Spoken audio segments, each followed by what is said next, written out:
processing all this stuff, running in all this code, just injecting all this stuff into the matrix, and lo and behold, here we are. An opportunity, a space, something that I've put energy into creating, and something that can be shared by all of us, something that is very beautiful, something that has the potential to be very meaningful, very inspiring. And that is why we do this show, because it is so easy. As a guardian, as a seeker, as a shifter, it's so easy to let things just go. I mean, yes, that's relative to the situation, but what I mean is that sometimes we sort of, when I say let go, I mean we forget. We forget our remembrance. We let go of our remembrance. We fall into this forgetfulness phase where we're caught up in the reality of our reality, that we sort of forget this simple idea that everything is happening for a reason and things are in our best interests. This has been a big shift that I've gone through in the last 2 months. It's literally, I mean, it's been more than that. Last 3 months have been very shifty for me, but very motivating.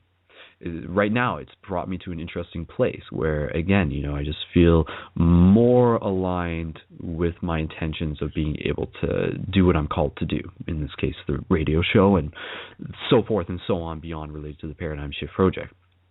But one of the ideas is that when we talk about following our heart, this is a good thing to sort of start the show off with. This is what I've sort of come to realize in the last bit, so this is why I'm sharing it. When we talk about following our heart, this is a common phrase that people hear and everything and so forth. That doesn't just mean that the heart is going to lead you somewhere where you're going to be in love and you're going to be happy. The heart will take you to where you need to go in order to learn the lessons that you need. So when you follow your heart, you're following something, and this doesn't even necessarily have to be like romantically following your heart. Following your heart is following something that's you feel called to it.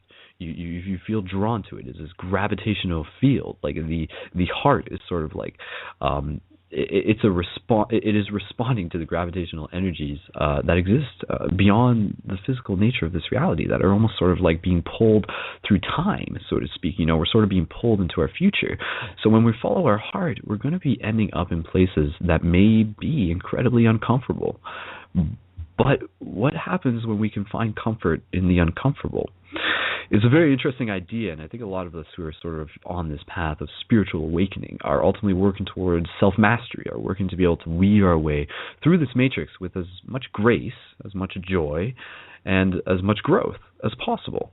And when we sort of realize this, because again, like this wasn't something that I was super conscious about, like it was this idea of like, sometimes it's just like, like I followed my heart and it led me into a place where like I feel like poop.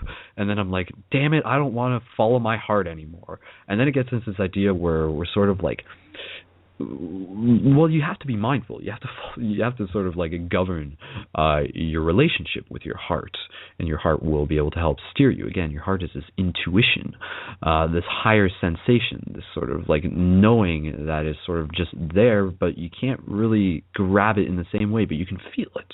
It's something that's within inside of us, very unique to the individual, but also very common. And sometimes it can be simply expressed as a heart twang, so to speak, plucking that vibrational chord of our spirits, the song that we were being played in that moment by the reality around us. So following our heart is an important thing, but follow it with the mindfulness of knowing that there are no expectations. Following your heart does not mean you are following it towards happiness. It means you are following it towards growth. The universe is not here to quote-unquote make you happy. The universe is here to evolve your consciousness.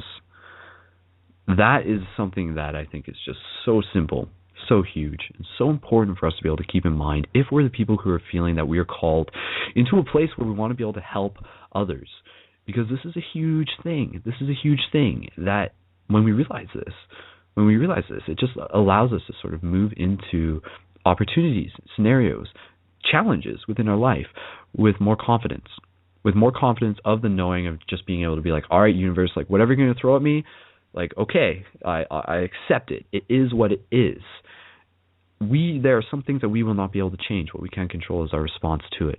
And if we are constantly responding with frustration and anger and guilt, we are stumping our growth. But at the same time, those reactions are a part of our growth, and we have to go through them. We have to experience them in order to transcend them. So this is another thing, just again sharing my stuff, and then we're gonna bring on another caller.